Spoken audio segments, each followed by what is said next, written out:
Bonjour à tous et bienvenue au Grand Parquet pour la grande semaine de Fontainebleau avec les débuts de cet événement, les débuts de la quotidienne bien évidemment. Nous allons donc nous intéresser à cette grande semaine avec tous les événements, cycle libre, cycle classique. Plus de 2000 chevaux vont se réunir sur les 3 carrières de ce mythique Grand Parquet. Et pour nous présenter l'événement, nous retrouvons tout de suite le président de la Société hippique française qui organise cette grande semaine, monsieur Yves Chauvin. Cette grande semaine à Fontainebleau commence donc ce samedi et pour lancer ici la compétition, je suis avec Yves Chauvin, le président de la Société hippique française. Bonjour monsieur Yves Chauvin, merci d'être avec nous. Bonjour Anne. Alors la grande semaine commence ce samedi, le public est déjà au rendez-vous. Quel est l'enjeu pour vous d'organiser cette grande semaine de l'élevage ici à Fontainebleau qui est quand même un point d'orgue dans la saison des jeunes chevaux ? Je dirais que c'est un point d'orgue pour l'ensemble de la filière, puisque c'est la manifestation européenne la plus importante en nombre de chevaux, surtout par rapport au phénomène de l'élevage, puisque nous avons d'abord ce premier week-end qui correspond au cycle libre, et on a une chance extraordinaire avec un beau temps en plus. Et puis ensuite, la grande semaine complète de l'élevage, cette fois-ci qui commence à partir de mardi, et qui va se terminer et aller crescendo jusqu'à dimanche pour les finales. Ça va crescendo aussi chaque année. De plus en plus de jeunes chevaux participent à cette grande semaine. Comment vous l'expliquez ça ? L'engouement, disons qu'on a réformé énormément d'abord le cycle libre qui fait que par rapport à ces finales, je dirais que pour l'ensemble des amateurs qui montent ces jeunes chevaux, c'est un petit peu la cerise sur le gâteau. En plus, concourir sur ce site extraordinaire de Fontainebleau, ce Grand Parquet, c'est mythique.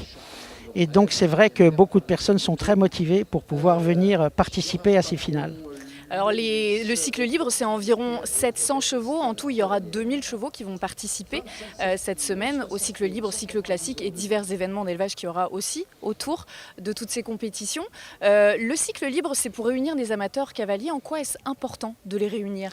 C'est important parce que c'est un débouché très important pour l'élevage. Il ne faut pas oublier que la SHF, Société Mère, elle est là pour permettre à l'ensemble du monde de l'élevage d'essayer de trouver le plus de débouchés possible. Et il est exact que plus on avance, plus on se rend compte qu'il y a beaucoup de cavaliers amateurs qui préparent leurs chevaux, qui sont souvent coachés par des professionnels et qui font un apprentissage pour eux, et y compris pour les jeunes chevaux qui montent. Et pour eux, c'est un bonheur et une récompense extraordinaire de venir sur le Grand Parquet à Fontainebleau. Ce week-end, c'est donc le cycle libre qui est mis à l'honneur avec des cavaliers amateurs et nous nous sommes intéressés à ces cavaliers amateurs et plus particulièrement à ceux qui ont remporté l'édition 2016. Ils sont revenus cette année pour vivre une nouvelle aventure ici au Grand Parquet. Écoutez-les. Une grande réjouissance. Je suis rentrée, on a fait une petite fête, c'était super sympa. Et puis après, j'ai dû vendre donc ma jument. Du reste, c'est le but. Je rentre des jeunes chevaux, je les prépare et après on les revend. Donc voilà, donc c'était Mistinguette qui est tombée dans une bonne maison sur Milan, qui va faire l'Anaken en septembre, là, dans un mois. Et puis on a recommencé donc pour cette année avec des nouveaux jeunes chevaux prêtés par des éleveurs. Et des propriétaires, des nouveaux propriétaires. Voilà. Donc du coup cette année je me retrouve avec 4 chevaux, 3, 4 ans et un 5 ans. Et voilà, donc ça a bien marché encore aujourd'hui, on verra demain. Qu'est-ce que ça vous a apporté cette victoire ? Est-ce que vous avez senti du changement dans votre carrière ? De la publicité quand même, puisque je me suis retrouvée avec des éleveurs qui me confient des chevaux, des propriétaires qui sont arrivés aux écuries. Donc ça m'a quand même servi quelque peu. Ouais, ça a apporté de la pub pour le hara tout de suite après. Après, en reprenant la saison, on est reparti comme si de rien n'était. On essayant de refaire pareil cette année. Est-ce que ça a changé quelque chose dans vos objectifs quand même sur la saison, même si vous êtes amateur ? Non. Le cheval s'est blessé juste après. Il n'a pas fait la saison cette année là.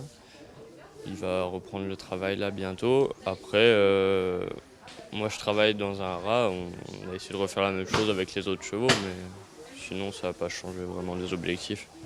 Et cette année, le fait de revenir ici, est-ce que ça vous donne plus de confiance ? Qu'est-ce que ça change pour vous ? Pas grand-chose.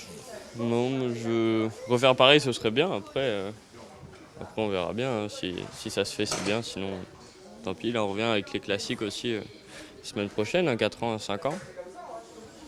Elle, pour l'instant, est deuxième. On verra bien. C'est des bons souvenirs. Voilà, c'est des choses qui sont agréables et c'est sûr que on espère toujours partir sur la même trace. Qu'est-ce que ça change le fait de revenir ici cette année?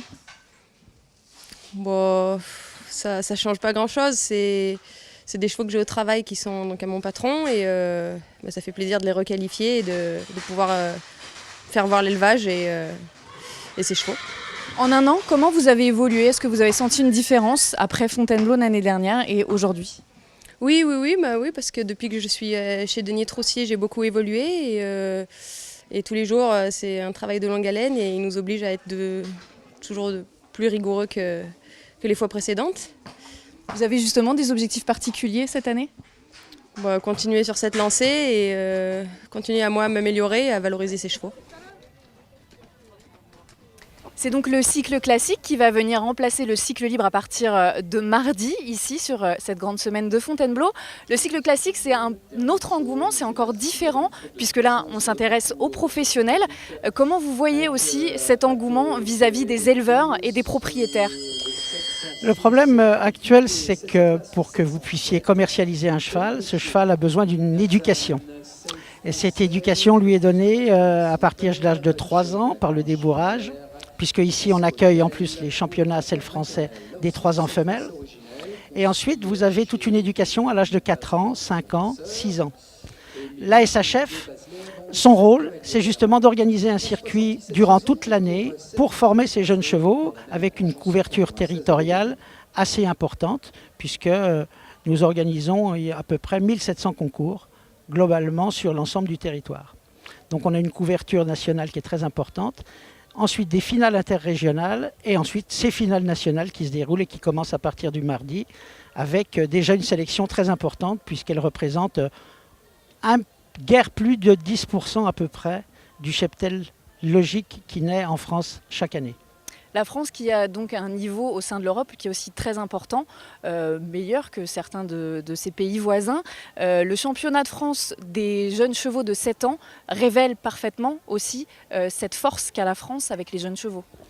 C'est-à-dire que nous avons tout un circuit, justement, ce circuit d'éducation qui fait une de nos forces et qui est envié à l'étranger, je dirais, d'une manière très importante. À partir de ce moment-là, le jeune cheval, à l'âge de 4 ans, je dis souvent, ils rentrent en 6e et on les amène jusqu'au bac. Et ensuite, à 7 ans, ils font la prépa, ils font maths sup, maths spé. Mais je dirais, voilà un petit peu le cheminement du jeune cheval. À partir de cet âge-là, il est en âge de pouvoir, à partir de l'âge de 7 ans, commencer des compétitions beaucoup plus importantes. Et c'est, je dirais, l'école des champions. Et la SHF, c'est aussi l'école des champions. Nous sommes là pour valoriser, nous sommes là pour aider à commercialiser. C'est pour ça que nous avons lancé les sites SHF Market et SHF Vidéo, dont on parlera peut-être un petit peu plus tard. Tout à fait. Et c'est le rôle de la SHF principalement. Alors justement, on y vient à ces deux plateformes, SHF Market et SHF Vidéo, c'est pour mettre en avant ces jeunes chevaux qui sont donc éduqués et qui doivent être amenés à devenir de grands champions. Vous fournissez des supports qui permettent aux potentiels acheteurs, aux vendeurs de les mettre en avant, à la fois sur SHF Market, donc pour avoir la visibilité, et SHF Vidéo pour suivre les concours, notamment en ce moment même, en direct sur le site de la SHF. Alors, nous avons lancé une nouveauté cette année avec SHF Vidéo, et de plus, cette grande semaine a une aura, je dirais, internationale, puisque nous avons un accord avec Clip Myers qui est retransmis dans plus de 170 pays dans le monde entier, c'est-à-dire que ces finales sont retransmises. Ça donne une visibilité énorme pour l'élevage français, et ça va aider, nous l'espérons tout du moins, les éleveurs à pouvoir mieux commercialiser leurs chevaux hors de nos frontières. Il ne faut pas oublier que l'élevage français, c'est une richesse très importante. Nous avons une chance extraordinaire d'avoir un élevage de grande qualité. Nous ne sommes peut-être pas les champions du monde pour le faire savoir le mieux possible, mais nous essayons petit à petit de progresser dans ce domaine. Vous parliez donc de champion du monde, en tout cas on est champion olympique, ça prouve que l'élevage du cheval français se porte très bien. Et puis ça prouve surtout aussi que le circuit SHF est très utile et très efficace, puisque l'ensemble de tous les chevaux, que ce soit en concours complet ou en concours d'équitation, ont été formés sur le circuit SHF et ont donc brillé aux Jeux Olympiques grâce à cette école des champions et cette école de formation qu'est la SHF. Eh ben, merci beaucoup pour tout ce que vous apportez au sein de l'élevage et de tous ces jeunes chevaux. Nous, on va suivre cette grande semaine, évidemment, ici dans la quotidienne, à vos côtés. Merci beaucoup Yves Chauvin d'avoir été avec nous. Nous vous souhaitons une très belle grande semaine ici à Fontainebleau, sous le soleil, où le public a déjà répondu présent lors de cette première journée. Nous nous sommes promenés avec Laurent Perry autour des box et des terrains pour voir un petit peu l'ambiance. Et vous allez le voir, autant les cavaliers amateurs que le public est satisfait de ce week-end et de cette première journée. Dès les premières épreuves, le public a répondu présent. Et pour lancer la grande semaine de Fontainebleau, le circuit amateur était à l'honneur. Sous le soleil, les cavaliers amateurs ont pu profiter des encouragements des spectateurs. Un privilège pour ces stars du week-end qui savent quelle chance ils ont de s'élancer dans l'enceinte du Grand Parquet et de partager ces instants en famille. C'est le site mythique. C'est là où voilà, on a la chair de poule, on est là, on arrive et si on a la chance de monter sur le Grand Parquet, c'est fantastique. On s'occupe avec les enfants, donc en fonction le mari aime bien manger, donc on va faire des bons restaurants. Les enfants aiment bien nager, donc on va à la piscine et où on fait un petit peu de culturel, le château de Fontainebleau et voilà, oui, c'est tout en famille. La première fois que je suis montée à Fontainebleau, j'avais l'âge de 11 ans, j'en ai 43 et c'était pour cadet et voilà. Et maintenant j'espère après, ma fille qui a 10 ans, j'espère qu'un jour elle pourra monter sur ce site mythique. Des enfants qui accompagnent les parents, on en retrouve un peu partout. Car ce week-end d'équitation pour ces passionnés est aussi l'occasion de réunir les proches dans une ambiance plutôt décontractée. Même si l'enjeu de la compétition reste bien dans les cœurs des supporters, entre stress et soutien, le rythme est intense, surtout pour les conjoints et leurs familles.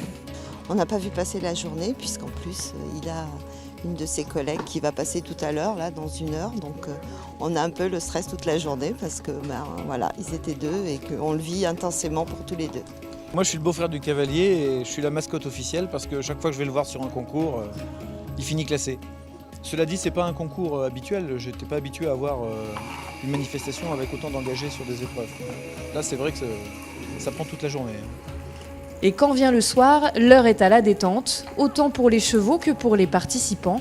Le moment de décompresser et de se retrouver autour de l'habitation de fortune du week-end, plutôt accueillante. Car ce week-end à Fontainebleau est également l'occasion de finir la saison et de savourer le chemin parcouru dans la bonne humeur. On en profite un peu parce que c'est la fin de la saison et puis voilà, on s'éclate un peu quoi. C'est bien, c'est tous les parcours qu'on a fait pendant toute l'année puis donc on se décontracte un peu voilà. On va dire un côté petit convivial quoi. On invite tout le monde, voilà, il y en a qui ont besoin de matériel, on leur prête, c'est un peu voilà, convivial on va dire. On a les frigos, on a les tentes, tout le monde s'aide quoi, c'est bien.